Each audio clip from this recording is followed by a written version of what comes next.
Welcome back to my channel. So today I'm going to be showing you my prairie dog cage. It's this big cage right here behind me.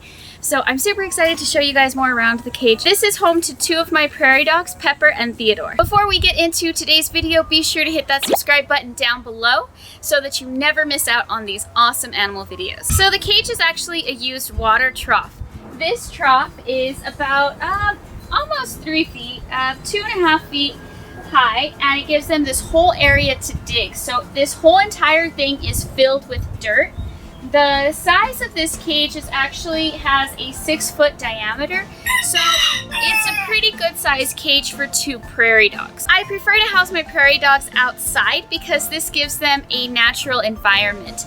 Now, as you guys know, I do have some wild caught animals, such as my prairie dogs. Now, I was told that my prairie dogs were captive raised, but I don't necessarily believe this. I don't have too much background information on them before I got them, but I do believe that it is possible that Pepper was captive born. However, it's not extremely likely.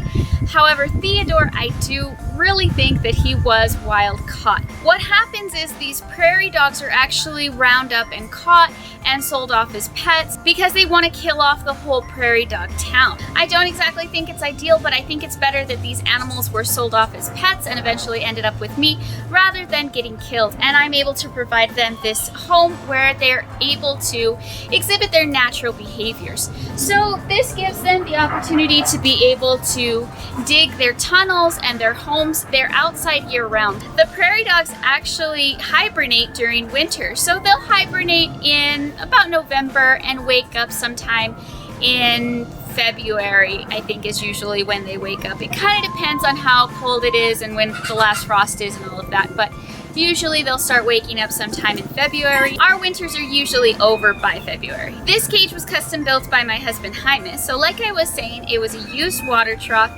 and we used it for the purpose of housing the prairie dogs. So I'm going to show you around the cage, show you how we have it set up for them, how they use it, and I'm also going to be showing pictures of when we were building the cage so that you can see what the whole process was like and how the cage is put together. You can't see some of it now because it's covered up with dirt. Okay, so I want to show the prairie dog cage from far away just to kind of show all of it. There's a lot of birds here, sorry about that. We set up the prairie dog cage underneath a lot of trees in order to just provide a cooler area.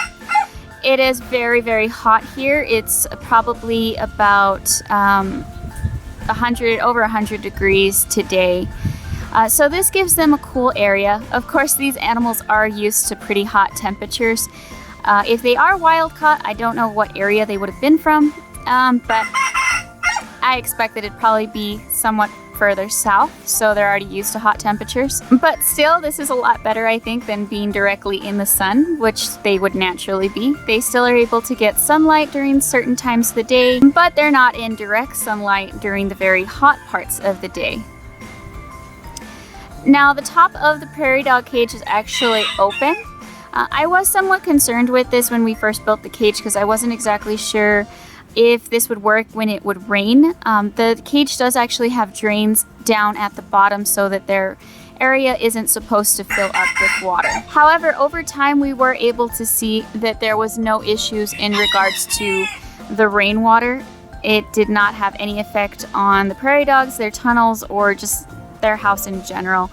So the top is open. We don't have to worry about anything like birds, hawks that'll go in, because it is narrow. And that is one of the things that I was very concerned with for a while, but I checked with different zoos and stuff to see how they house their prairie dogs outside, and as long as there was coverage over the cage, birds weren't an issue. So we've had them out here for quite a long time with great success. They seem to really like the cage, enjoying themselves, being able to just really exhibit natural behaviors.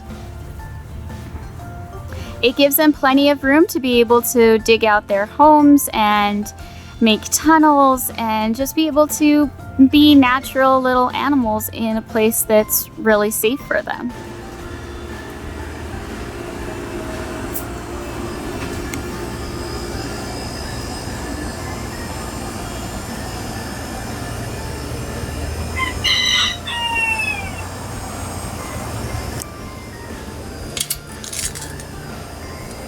So right here next to the door I have where I put all of their food, and so that it's convenient. This is Timothy hay. They eat mostly Timothy hay. That's a huge part of their diet. They also get fruits and vegetables, and then before they hibernate for winter, I'll start feeding them extra calorie food so that they can put on some weight before they hibernate. Huh, Pepper? Is that you, Pepper? Pretty sure that's Pepper. It's hard to tell when you can't see the whole animal. And then here next to their food, there's a log, and this is a really cool log. It's completely hollow on the inside, and it has 3 entry points, so it's kind of a little place for them to play and hide and poke their head out. I have some really cute photos of them poking their head out through there.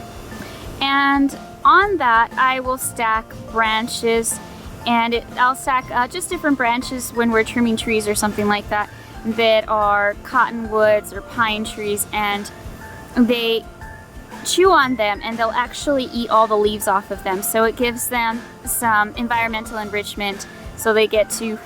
Bruce, did you just pee in my video? Alrighty then. So they're able to get a snack and chew on it, and it's kind of like a toy too. So there's that. Then over here they have some water dishes, and it's 2 water dishes right now because it's summertime and it's so hot. Honestly, their water evaporates quicker than they actually drink it. And then also I'll have to come out here and get the dirt out of it, wash it out, and clean it. I actually have to clean it more often because of mosquito larvae than anything else, because they really don't drink hardly any water. These animals are actually from areas where they don't get any water. So in the wild, they don't drink water. They actually get all the water that they need from their food. But of course, we like to keep them comfortable in captivity, so we do provide water for them. And then the rest of this, and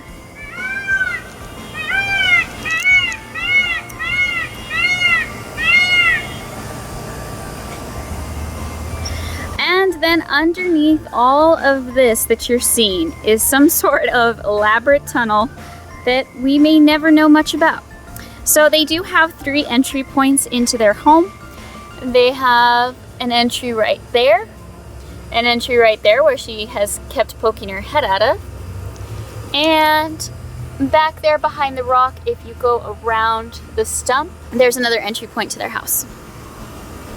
And there's really not quite a lot to it. That's basically their house. Of course, putting it together was so much more difficult than that. And I will start to show you guys some of the photos from that.